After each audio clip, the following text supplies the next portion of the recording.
Here are the first 10 verses of Surah Al-Kahf, in Arabic.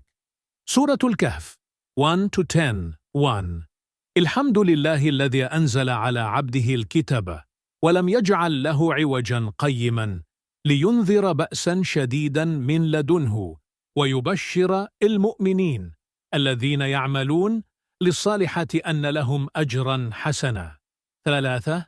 ماكثين فيه أبدا فلعلك باخع نفسك على آثارهم إن لم يؤمنوا بهذا الحديث أسفا.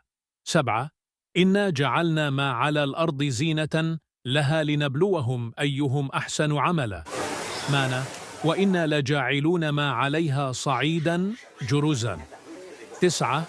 أم حسبت أن أصحاب الكهف والرقيم كانوا من آياتنا عجبا إذ أوى الفتية إلى الكهف فقالوا ربنا آتنا من لدنك رحمة وهيئ لنا من أمرنا रशदा।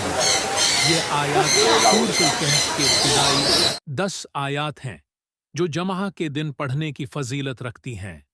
Please like, share, subscribe कराएं। जज़्ज़कल्लाह।